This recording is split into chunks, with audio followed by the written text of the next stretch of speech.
واضح ہو چکی ہے، ان کے لیے وہ جنت کی سفارش کریں، اللہ تعالیٰ سفارش کو قبول کریں گے۔ آج دنیا کے اندر آپ دیکھتے ہیں پولیس والوں کے پاس جاتے کوئی علاقے کا ذمہ دار نہ جو سفارش کرتا ہے وہ مان لیتے ہیں، کچھ چور ڈاکوں کی سفارش کرتا ہے پولیس والے مان لیتے ہیں، لیکن اللہ کے دربار میں کسی چودھری کی چودراہٹ نہیں چلے گی، کسی نمبردار کی نمبرداری نہیں چلے گی، کسی ایم ایل اے کا رول اور دبدبہ وہاں نہیں چلے گا۔ اگر وہاں پر کسی کی سفارش چلے گی، وہاں پر اللہ تعالیٰ کسی کو چودھری بنائے گا تو وہ حافظ قرآن ہوگا۔ اور یہی حقیقت ہے، اصل جو چودراہٹ ہے، اصل جو مالداری ہے، اصل جو دولت ہے وہ اللہ کا دین ہے۔ اور میں نے پہلے بھی حدیث سنائی تھی، حدیث پاک میں آتا کہ اس کائنات میں سب سے زیادہ غریب ترین شخص وہ ہے کہ جس کے پاس اللہ کا دین نہیں ہے۔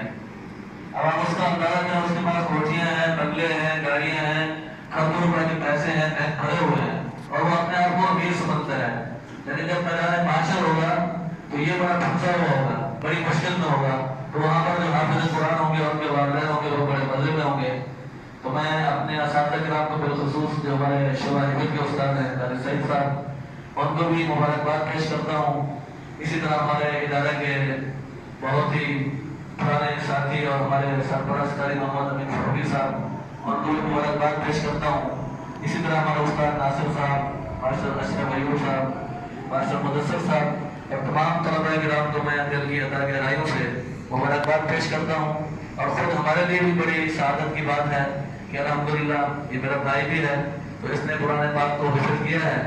اور ہماری خواہش بھی ہے کہ قرآن پاک حفظ کرنے کے بعد آگے اس پر عمل بھی ہونا چاہیے۔ قرآن کا حافظ بننا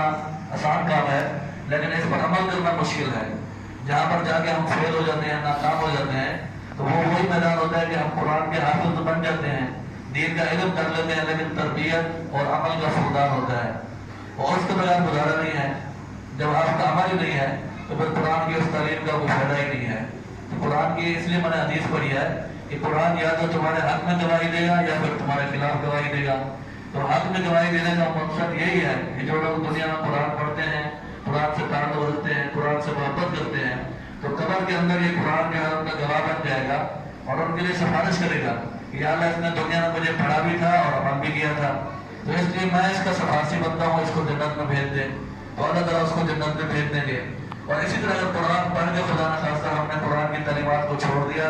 اس پر عمل کو چھوڑ دیا، تو پھر یہی قرآن ہمارے خلاف مدعی بن کر آئے گا کہ یہ وہ ظالم شخص ہے جس نے قرآن پڑھا تھا، مدرسوں کی روٹیاں بھی کھائی تھی، مدرسے کا ٹائم بھی رہ گیا تھا، لیکن پڑھنے کے بعد اس نے عمل